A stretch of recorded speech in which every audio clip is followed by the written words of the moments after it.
Ladies and gentlemen, the distinguished author, Mr. Aldous Huxley. Brave New World is a study of the future as it may be unless we are extremely careful. It depicts a society in which man has replaced nature by science, morality by drugs, individuality by total conformity. It is a hideous prospect, yet we seem determined to follow this path of self-destruction. But Brave New World need not be our future. The choice, after all, is always in our own hands.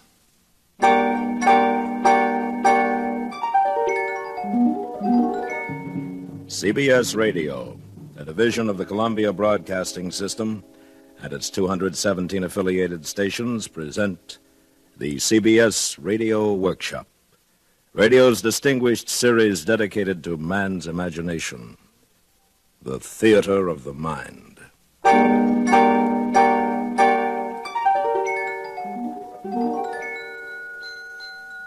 Tonight, part 2 of 2 half-hour programs devoted to one of the world's most shocking and famous novels, Aldous Huxley's terrifying forecast of the future, Brave New World. And we are proud to once again have Mr. Huxley as our narrator. Original music is composed and conducted by Bernard Herrmann.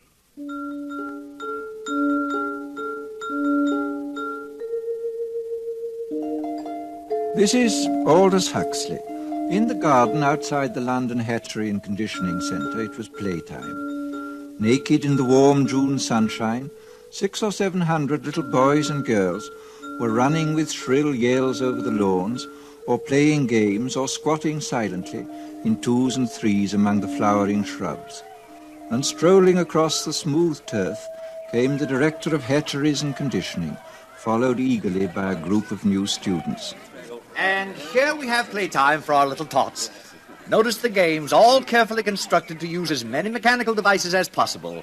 In olden times, children used to play simple games using only a ball and a bat. Oh, madness. Nothing was added to increase consumption. Then came our Ford. He taught us the principle of mass production in the assembly line many centuries ago and changed all that.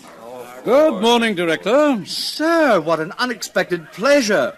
Boys, this is the resident controller for Western Europe. This is his Fordship, Mustafa Mond. Boys? Good morning, sir. Good morning, sir. I was just showing the students the children, sir. Lovely children. Busy as bees at their unrestricted play. Controller, if you have the time, I wonder if you might tell the students something about the bad old days. I might. Where are you taking them? To the Hatchery and Conditioning Center to see the manufacturing of the babies. Very well, I'll walk along with you. Yes, in the old days, children lived in a place called home. A rabbit hole with suffocating intimacies. Maniacally, the mother... please don't be shocked at that word. The mother brooded over her children. Her children. Our Ford, or our Freud, as for some inscrutable reason he chose to call himself whenever he spoke of psychological matters, our Freud was the first to reveal the appalling dangers of family life. Unpleasant as they may seem, students, these are facts. People used to be viviparous, gave birth to their children. What were the consequences? A world dominated by mothers and fathers was a world full of every kind of perversion, from sadism to chastity. There were also husbands, wives, and lovers. Now everyone belongs to everyone else. Thank Ford for progress. Yes, thank Ford. Actually, we still preserve a few outmoded ethics of pre-stable societies in our savage reservations. Did you ever visit a reservation, Director? Yes, I once went to look at the savages in New Mexico. Well, that must have been 25 years ago. Mother's, father's marriage. Oh, very repulsive. Yes. Well, here we are. I'll say goodbye. Goodbye, Controller, and thank you. Thank you, sir. Thank you, sir. You're welcome. And now, boys, if you'll follow me inside the hatchery.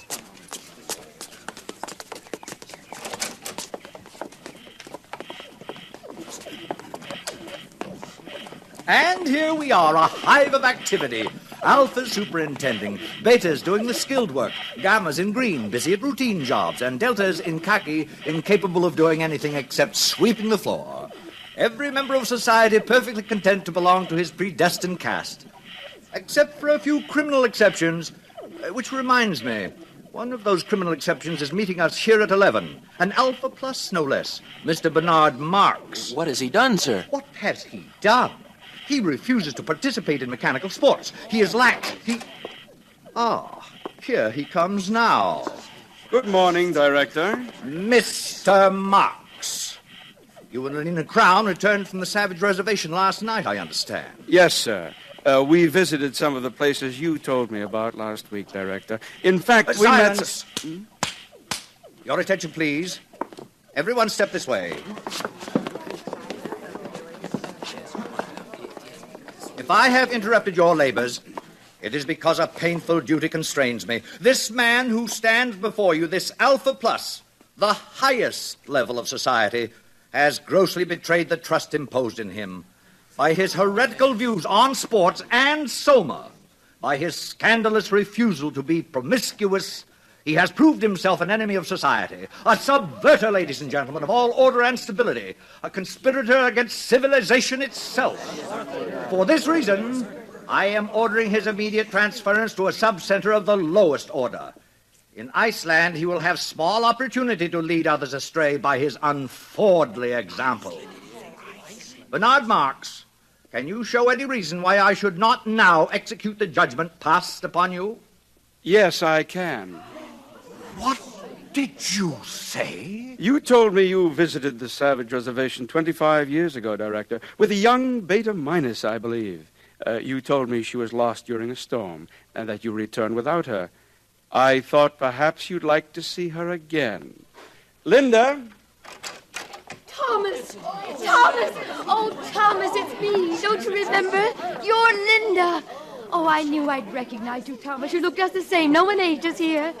Thomas, look at me. I'm Linda. Remember? Hug me. Hold me. What is the meaning of this? Who is this hag? Thomas. Oh, Thomas, it's Linda. Linda, you're Beta Minus. John, look, it's him. It's your father. Father!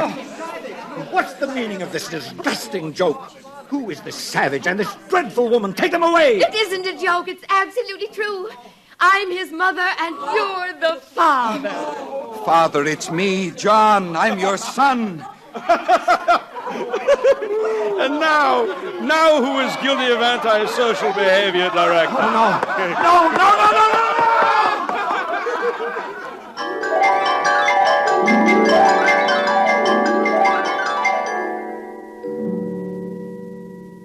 A father as director of hatcheries. It was out of the question. The controller asked for his resignation, and all upper caste London was wild to see the savage and his mother. Bernard Marx became a hero, and even Lenina Crown had her share of reflected glory. Good morning, Lenina. Oh, good morning, Fanny. Well, you certainly seem pleased with yourself. Yes, I am pleased. Bernard called up half an hour ago. He has to go to a party at the controller's, and he asked me if I'd take the savage to the Feelies this evening. Oh, lucky girl. What's he like, Lenina? I've heard he's terribly good-looking. Oh, he is, but so very odd. In what way? Well, the day Bernard and I left the reservation, the savage came into my room. I'd taken a soma, so I didn't notice him until suddenly I awakened, and there he was bending over me. What happened? Well, naturally, I assumed something was going to happen, but instead of that, he just ran out of the room. Well, how odd. What a terribly ungentlemanly thing to do. Doesn't he like you? Oh, I'm sure he does, so I can't make it out. And, please don't tell this to anyone, Fanny. It upsets me, because I like him. I mean, I really like him. Lenina! I know it's immoral, but I just can't help myself. I do like him.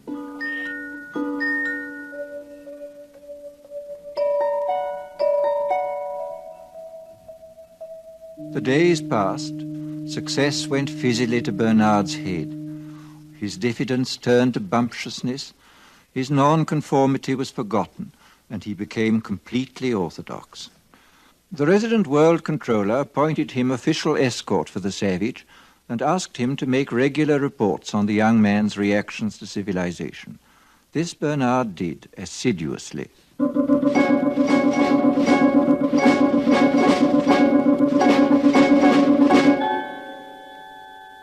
Today I sent the savage to the Feelies with Lenina Crown. The feature was 3 weeks in a helicopter. Instead of holding the knobs on the chair arms, thus enabling him to experience the sensations of the lovers on the screen, the savage refused to participate. Lenina tells me he called the film vulgar and indecent.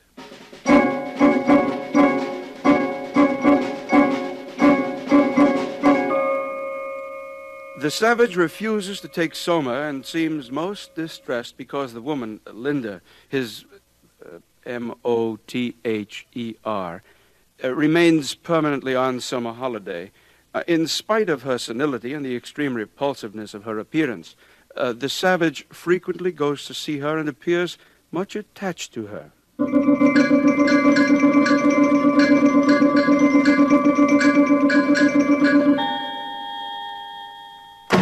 What do you mean you refuse to come down to dinner? Bernard, I'm sick. I've eaten civilization and I'm sick. Do you realize that I've invited the most important people in London tonight? The Ford Chief Justice is here. The arch community songster of Canterbury has flown in just to meet you. You've changed, Bernard. You used to feel the way I do about things. I talked to Helmholtz Watson. He says you've changed, too. I haven't. Listen, if you don't come downstairs for my dinner party, I'll be the laughingstock of London. I'll come. Just let me read this to you first. One day, many years ago, I found this book in my mother's room. One of the Indians had found it in a cave. It must be hundreds of years old. It's called The Complete Works of William Shakespeare. Oh, I've heard of him. We don't allow it. Smut. But he says all the things I feel about Lenina. Listen to this. Is there no pity sitting in the clouds that sees into the bottom of my grief? Oh, sweet my mother, cast me not away. Delay this marriage for a month, a week. Marriage? Oh, Ford, no. Bernard. Oh, marriage, that's too good, really. Bernard, stop it. And mother. Oh, sweet my mother. Oh, he's positively vulgar. You stop Wait it. till I tell Helmholtz about this. Stop it, or I'll hit you. Oh, come, now, where's your sense of humor? Bernard. Can't you see how funny it is? Get out. I said leave me alone. I'm leaving, John. I'm leaving. How beauteous mankind is. Oh, brave new world that has such people in it.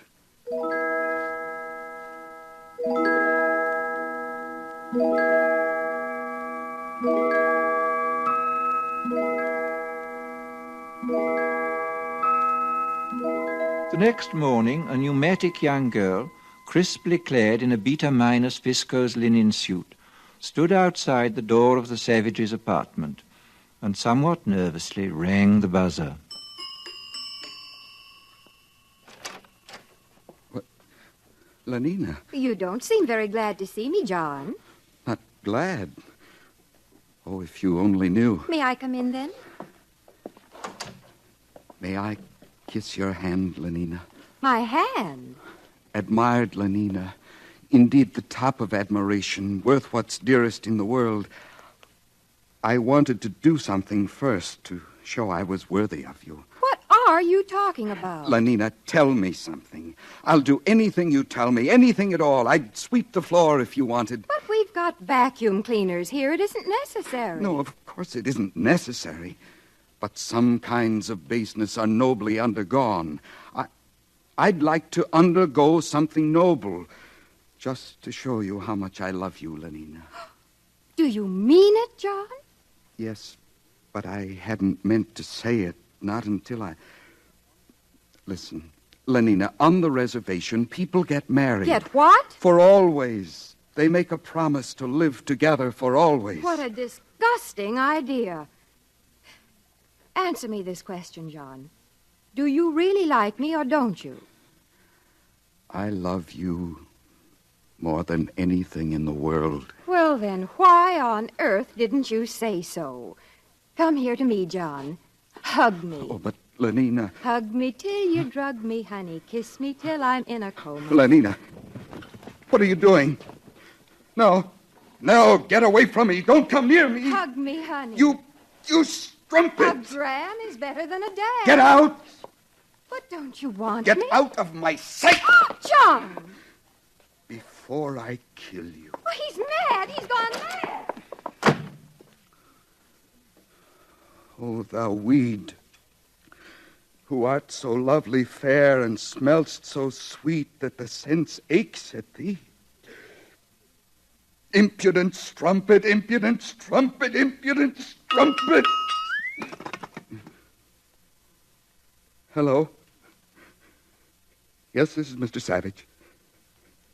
Who's ill? Linda. My mother dying. Yes, I'll come at once.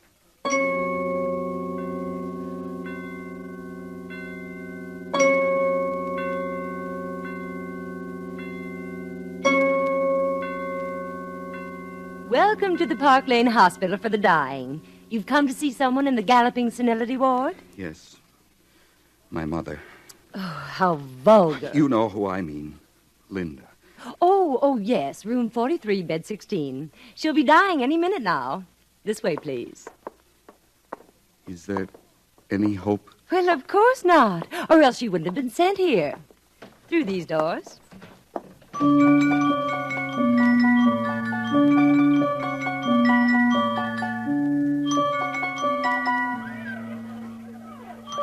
What are these children doing here? Death conditioning, of course.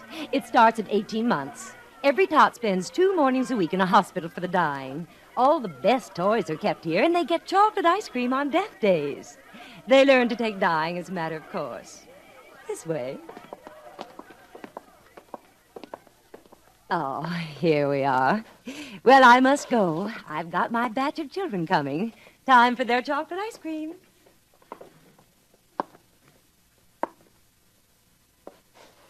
Linda? Linda, it's John. Your eyes are open, but you don't know me, do you? It's John, your son. Linda? Linda, don't you know me? Hug me till you drug me, honey. Kiss me till I'm in a coma. Linda. Linda? Oh. Mother. The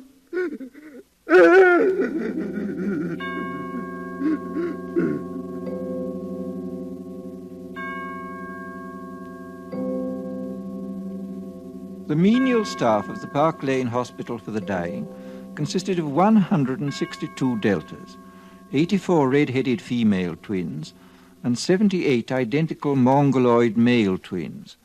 At 6, when their working day was over, the 2 groups assembled in the vestibule of the hospital and were served their daily soma ration.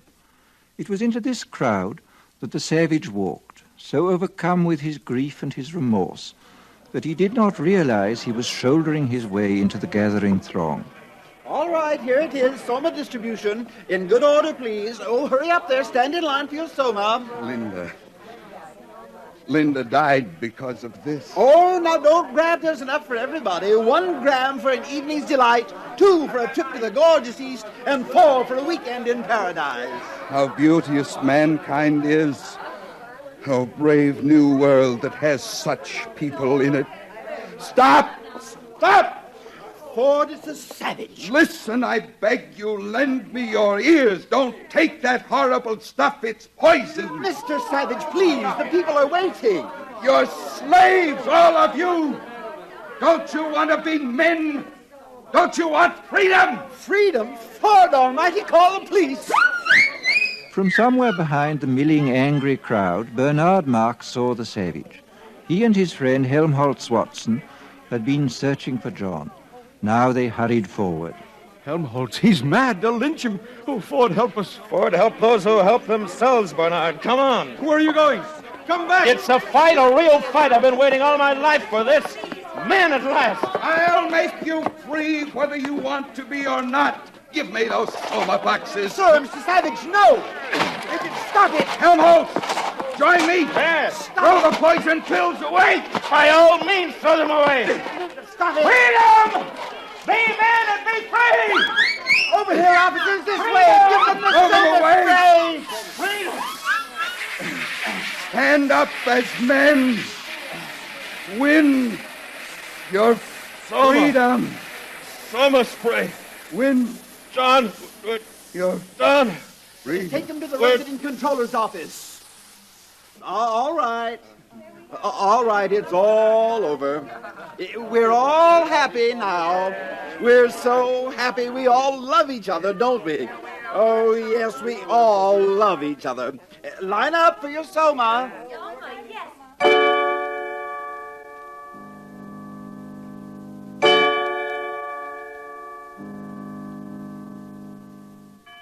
So you don't much like civilization, Mr. Savage? No, I don't. John, you're talking to the resident controller. We don't need your comments, Mr. Marks. I think civilization is horrible. And yet people are happy. They get what they want, and they never want what they can't get. They're well off, they're safe, they're never ill, they're not afraid of death, they're blissfully ignorant of passion and old age, they're plagued with no mother or father, they've got no wives or children to feel strongly about. They're so conditioned that they practically can't help behaving as they ought to behave. And you ask them to chuck this all away for liberty? My good boy. All the same, it seems quite horrible to me. Of course it does. Actual happiness always looks pretty squalid in comparison with the overcompensations for misery. And being contented has none of the glamour of a good fight against misfortune. Happiness is never grand. They call this happiness. Working at an embryo assembly line, manufacturing babies. Science, my boy. Besides, they like it. Well, Mr. Marks, the time has come. You are being sent to an island. To an island? Oh, please, sir. Don't send me to Iceland. I promise I'll do what I should. I'll conform to the rules. One would think he was going to have his throat cut, whereas if he had the smallest sense, he'd understand his punishment is really a reward. He'll be sent to an island where he'll meet the most interesting set of men and women in the world. All the people who weren't satisfied with orthodoxy. Everyone, in a word, who's anyone. Then why didn't you go to an island yourself? Because, finally, I preferred this. Sometimes I regret it. Happiness is a hard master, particularly other people's happiness. Well, gentlemen, there are many islands available. Which climate do you choose, Mr. Watson? Well, I should like a thoroughly bad climate. I think I'd write better if I had to contend with difficulties. How about the Falkland Islands? That would be fine. Good. You may leave now. You too, Mr. Marks. Goodbye, Helmholtz. Goodbye, Bernard. Goodbye, John. Goodbye, John. One more question. Of course. Where is God in this scheme of yours? It's a subject that has always had a great interest for me. You've never read this, of course, the Holy Bible, New and Old Testaments. I've got quite a few revolting old books like that here. But if you know about God, why don't you tell the people? This book is old. It's about God hundreds of years ago, not God now. But God doesn't change. Men do, though. No, my friend, call it the fault of civilization. God isn't compatible with machinery and scientific medicine and universal happiness. But when you're alone, it's natural to believe in God. When you're quite alone in the night, thinking about death. But people are never alone now. We make them hate solitude, and we arrange their lives so that it's almost impossible for them ever to have it. No solitude, no God. Is that why there's no self-denial here? No God, no reason for it? Of course. Industry and prosperity are only possible when there is no self-denial.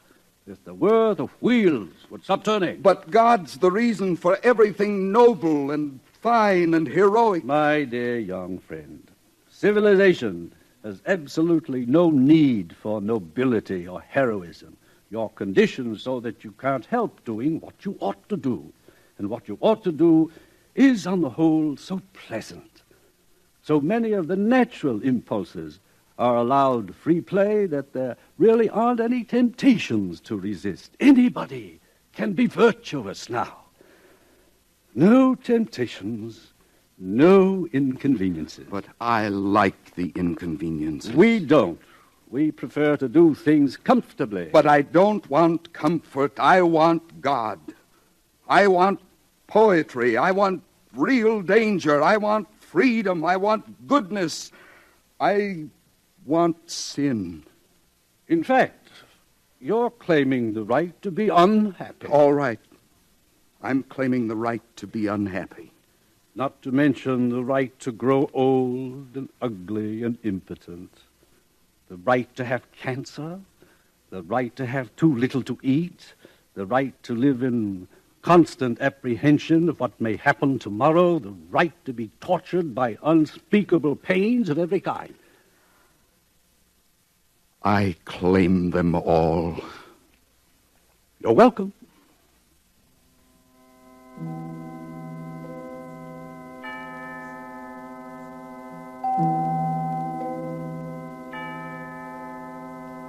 Bernard and Helmholtz left for their islands, but the savage was not allowed to go with them. The controller wished to continue the experiment. 3 weeks later, the savage ran away. After some days of wandering, he took refuge in an abandoned lighthouse. But his desire for solitude was not to be fulfilled. His hiding place was discovered. There were articles in the papers. Sightseers came by the thousands. One Sunday, Lenina Crown came for a picnic with 3 of her latest boyfriends. The day after her visit, 2 young reporters came to call, hoping for an exclusive interview. The door of the lighthouse was ajar. They pushed it open and walked into a shuttered twilight. Through an archway on the further side of the room, they could see the bottom of the staircase that led up to the higher floors. Just under the crown of the arch dangled a pair of feet. They called. No one answered. They saw him. At last the savage had found solitude. He was alone, quite alone.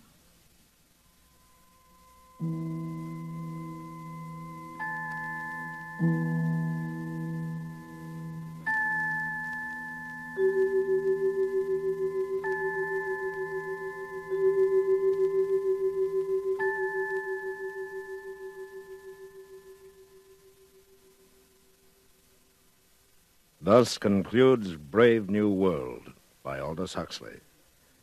We wish to thank Mr. Huxley for appearing on these broadcasts as our narrator. And we would also like to thank you, our listeners, for your enthusiastic response to this new series. This is William Conrad inviting you to join us again next week when we present George Stewart's dramatic account of one of nature's most terrifying phenomena, storm. The following week, listen as Dr. Frank C. Baxter interviews William Shakespeare. Presented on the CBS Radio Workshop. The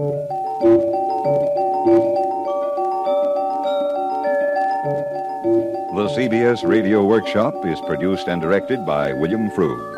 Brave New World was adapted for radio by Mr. Frug. Featured in the cast were Joseph Kearns, Herb Butterfield, Bill Idelson, Gloria Henry, Charlotte Lawrence, Parley Bear, Dora Singleton, Jack Crucian, Vic Perrin, and Lorene Tuttle.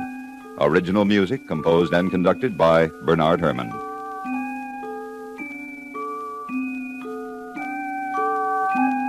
America listens most to the CBS Radio Network.